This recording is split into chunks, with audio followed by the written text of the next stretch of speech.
नमस्कार दोस्तों, welcome to सब इंश्योर। मैं हूं प्रदीप मिश्रा।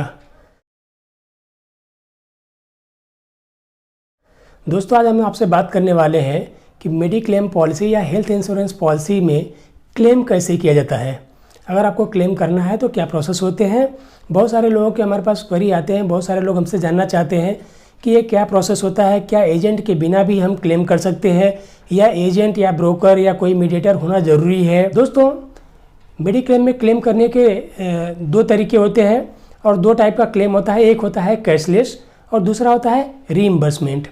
कैशलेस यानी ऐसे हॉस्पिटल में हम लोग जाएंगे जो कंपनी के पैनल में है, जहाँ पे हम ट्रीटमेंट कराएंगे और चले आएंगे, कंपनी उनको पैसे देगी। रीइंबर्समेंट का ये प्रोसेस होता है कि हम ऐसे हॉस्पिटल में जाते हैं जो कंपनी के पैनल पे नहीं होता है, वहाँ पे हमको पेमेंट करना पड़ता है और बाद में हम क्लेम करते हैं कंपनी से, कंपनी हमको पैसे रीइंबर्स करती है। तो ये तो हो गया दो टाइप का प्लान, कैशलेस और रीइंबर्समेंट क्लेम के बारे में, जो हमें जानना चाहिए। लेकिन इसको करते कैसे हैं। अब दो टाइप का क्लेम होता है। क्लेम में कैसा होता है, एक प्लान्ड होता है और एक सडनली होता है, अनप्लान्ड होता है। प्लान्ड का मतलब ये होता है, जैसे मान लीजिए कोई पॉलिसी होल्डर है, कुछ सालों बाद वो चाहता है कि मैं कैटरेक्ट का ऑपरेशन कराऊं।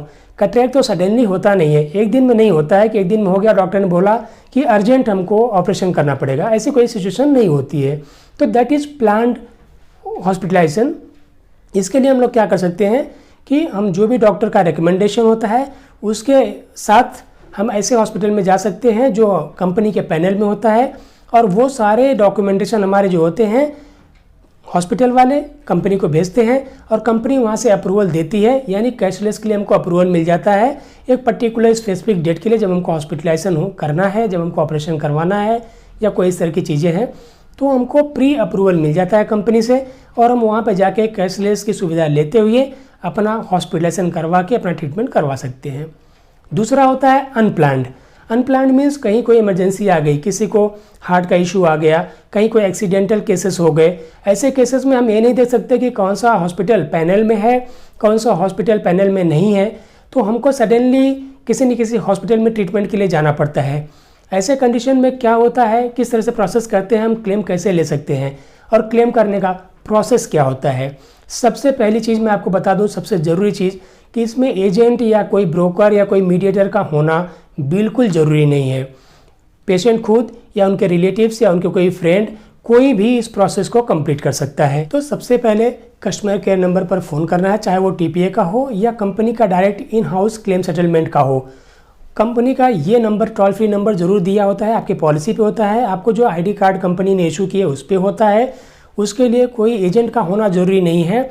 एकदम सिंपल प्रोसेस होता है, स्टेप बाय स्टेप आपको फॉलो करना है, जिससे आप इसको, उसमें कुछ नहीं है, जो इंश्योर्ड पर्सन है उनका डिटेल मांगते हैं वो लोग।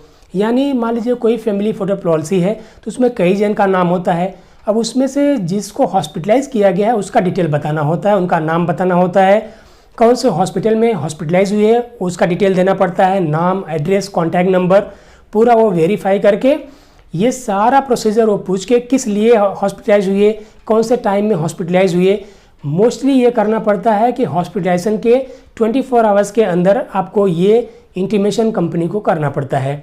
आप ये सारी डिटेल्स उनको बता देंगे। सारी डिटेल्स वेरीफाई करने के बाद कंपनी वाले आपको एक नंबर देते हैं जिसको बोलते हैं क्लेम इंटीमेशन नंबर।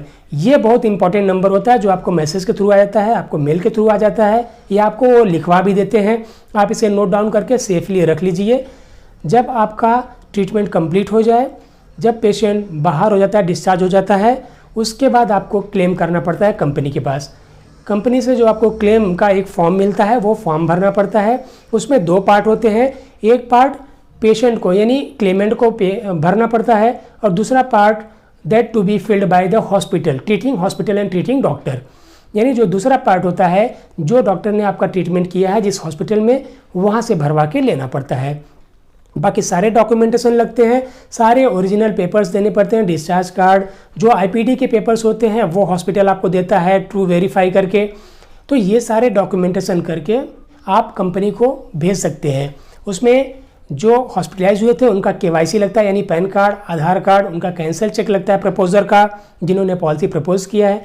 तो ये सारे डॉक्यूमेंट्स आप भेज दीजिए कंपनी को। सिंपली जो कंपनी का टैट होता है यानी turn around time with in next 30 days after receiving the documentations वो आपको क्लेम सेटल करके पैसे आपके अकाउंट में भेज देते हैं। अगर बीच में कोई रिक्वायरमेंट आता है तो कंपनी फिर से आपसे कुछ डॉक्यूमेंट्स या जो भी ज़रूरत पड़ती है वो मांगते हैं, वो आपको देना पड़ता है। अदरवाइज अगर आपके सारे डॉक्यूमेंट सफिशिएंट हैं तो वो सारे वेरिफिकेशन करके विद इन 30 डेज आपको पेमेंट कर देते हैं। तो बहुत ही सिंपल, आप स्टेप बाय स्टेप सिंगल ऐसा स्टेप लेते जाएंगे, कुछ इसमें करना नहीं है। एक छोटा सा प्रोसेस होता है। कैशलेस में तो आपको कुछ नहीं करना पड़ता, हॉस्पिटल सब कुछ कर लेता है। और रिम्बर्समेंट में भी किसी एजेंट की, किसी ब्रोकर की, किसी सेल्स मैनेजर की या किसी कंपनी वालों की ज़रूरत आपको नहीं पड़ती है। चाहिए तो आप उनको बताइए, वो भी कर सकते हैं, या आप खुद भी इसको कर सकते हैं। यानी कस्टमर खुद, क्लाइंट खुद इस चीज़ को कर सकता है। उनको इंटीमेट करना है, क्लेम इंटीमेशन नंबर लेना है। क्लेम इंटीमेशन नंबर जब आप क्लेम करते हैं क्लेम फॉर्म पे ऊपर लिखना पड़ता है, उसी से वो ट्रैक करते हैं कि कौन पर्सन थे, कब हॉस्पिटलाइज हुए थे, इनका कितने दिनों तक ट्रीटमेंट चला है, सारी चीज़ें मैच करते हैं। तो ये बहुत सिंपल सा प्रोसेस है, एक कैशलेस, दूसरा रिम्बर्समेंट। दोस्तों आज आपसे ये बहुत ही इंपॉर्टेंट और बहुत छोटी सी बात है जो आपसे डिस्कस करनी थी। आपसे हम रिक्वेस्ट करना चाहेंगे, अगर आपने हमारे चैनल को सब्सक्राइब ना किया हो तो प्लीज़ हमारे चैनल को सब्सक्राइब करें और बेल आइकॉन दबाना ना भूलें ताकि आपको हमारे नोटिफिकेशंस मिलते रहें। अगर आपको लगता है कि कुछ बेनिफिट आपको हमारे वीडियोस से मिल पाते हैं, कुछ जानकारियाँ आपको मिल पाती हैं, तो प्लीज़ हमारे वीडियोज़ को लाइक और शेयर जरूर करें। आज के लिए इस वीडियो में बस इतना ही। फिर हम दूसरे वीडियो में आपसे जल्दी मिलेंगे। तब तक के लिए थैंक यू सो मच।